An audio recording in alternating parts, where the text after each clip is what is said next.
Hello viewers, வணக்கம். எல்லாருக்கும் வணக்கம். இப்போ நம்ம சென்னை மசாலா எப்படி செய்யறதுன்னு பார்க்கலாம். இதுக்கு தேவையான பொருட்கள்: பொடியாக அரிந்த வெங்காயம் 3, 2 தக்காளி பொடியாக அரிந்தது, கொத்தமல்லி, கருவேப்பிலை, பச்சை மிளகாய், இஞ்சி, பூண்டு விழுது, 2 spoon 1 spoon garam masala, 1 spoon மிளகாத்தூள், 2 ஸ்பூன் சென்னை மசாலா பவுடர். இது எல்லா கடைகளையும் கிடைக்கும். ஜீரகம், சோம்பு, தேவையான அளவு எண்ணெய்.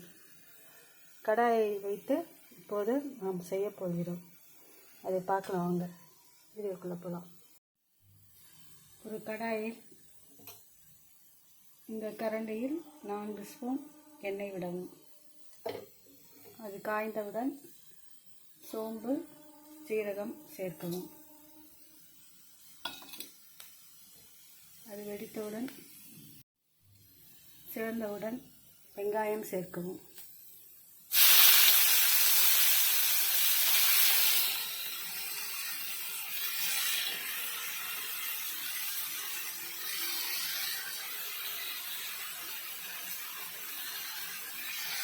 வெங்காயம் சேர்த்து நன்றாக வதக்கவும்.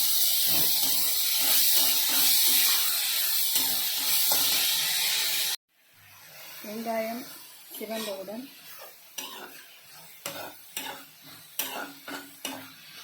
இஞ்சி பூண்டு விழுது சேர்க்கவும். 2 ஸ்பூன் இஞ்சி பூண்டு விழுது, பச்சை மிளகாய், இஞ்சி பூண்டு விழுது 2 ஸ்பூன். அதை நன்றாக வதக்க வேண்டும். வதக்கின உடனே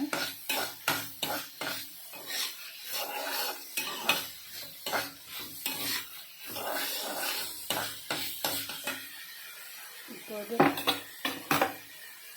தக்காளி சேர்க்கணும்.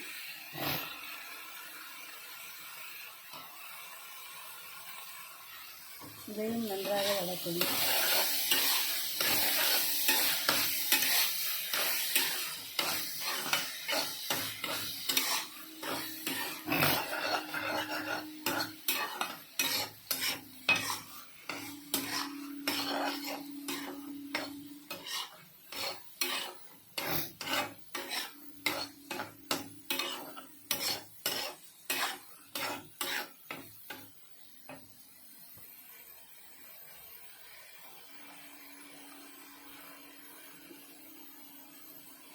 இத்துடன்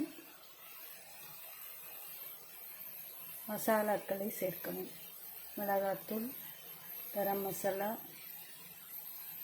சென்னை மசாலா, இது 3ஐயும் சேர்த்து நன்றாக வதக்கணும்.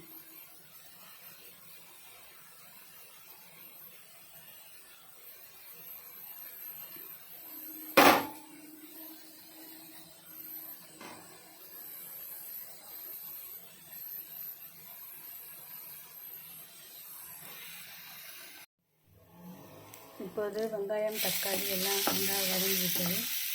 இதனுடன் நாம் இப்போது வேக வைத்த சென்னை மசாலா, குக்கரில் வேக வைத்த சென்னை மசாலா, மஞ்சள்தூள், உப்பு சேர்த்தது, அதை போடவும். பிறகு நன்றாக